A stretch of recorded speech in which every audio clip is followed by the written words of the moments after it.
What's going on YouTube? Advantage here. I wanted to show you guys a little bit of a preview on my stasis build. I really struggled finding a stasis build that I liked for Warlock, and this is it. Enjoy.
build that I'm going to be using. We're going to be using the exotic Rhyme Coat Raiment. Its ability gives you enhanced Bleak Watcher grenades. Every time you charge up your Bleak Watcher, it spawns stasis crystals as well as a stasis storm. We're not using it for the storm, we're using it for the stasis crystals. We're going to be using our Bleak Watcher turret as kind of like a stasis bomb. On our chest plate, we're going to be running stasis ammo generation for our exotic weapon that we're going to be using. Our arms are going to be having bolstering detonation, grenade font, and impact induction. These are all just going to be feeding back into the ability loop, having our grenade up all the time. We're going to be running one grenade font, so our grenade set is going to be at 190 to be able to help with that extra damage and also help with that cooldown. On our helmet, we have Harmonic Siphon for stasis weapons, super font, and heavy ammo finder. On our legs, we're going to have a stasis weapon surge to be able to have our heavy weapon and our special weapon do extra damage. Elemental charge for being when we ever pick up stasis charge to be able to give us elemental charge. And innervation, whenever we pick up an orb, it'll reset our grenade cooldown. And on our class ability, we're going to be running time dilation, powerful attraction, and bomber. Powerful attraction to be able to pick up any orbs when we cast our class ability, and bomber, whenever we use our class ability, we get grenade energy. That's it for the armor. The armor set bonus that we're going to be using is the Techian's Regalia. Mainly for the 4-piece bonus. Gain increased damage resist when you deal damage or land final blows. At max stacks, the recharge rate of your abilities is also increased. That's also going to be help contributing to our grenade stat and also our grenade cooldown, being able for us to spam grenades as fast as we want to. That was one of my main gripes with stasis, is just how slow the abilities felt to recharge. And with how powerful they are, I wanted abilities up all the time, so this is my fix to that. For our heavy grenade launcher, we're going to be using Salvation's Grip. I really did struggle finding a heavy weapon that I liked for the stasis build, but I eventually settled back on Salvation's Grip due to its new catalyst. It really does help it. The point of this build is to be spawning as many stasis crystals as humanly possible.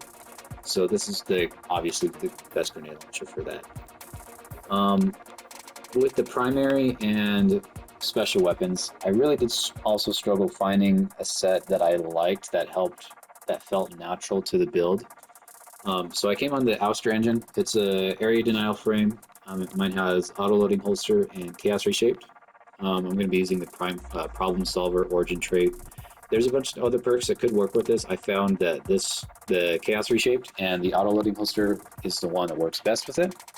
The auto-loading is just so I can put it away and it'll auto-reload, and the chaos reshape gives it extra damage, which will also help contribute to knocking down those stasis crystals faster so we can get that damage off. For our primary weapon, I wanted something that felt good and snappy when I wasn't using my heavy grenade launcher or my special grenade launcher, so I came on this. Parabellum with the Monument of Trying to Update got updated to have collective action and collective demolition, which is really good because every time you pick up a stasis shard or elemental pickup, causing damage with the weapon resets your grenade cooldown, so you can get those grenade cooldowns, throw them out as the enhanced Bleak Watcher turrets even faster. And every time I collect a elemental pickup, it gives me my weapon extra damage on top of it.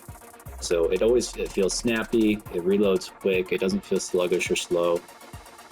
Normally I like having a little bit of a damage perk like Frenzy in the back column, but with collective action and collective demolition, they both feed off of each other so well. Perks are made for each other to be able to use in conjunction. So that's that one. Our last thing that's going to second to last thing for our build is the artifact. We're going to be using it from 3 main perks. We're going to be using it for Weaken Clear, Curative Orbs, and Hail the Storm.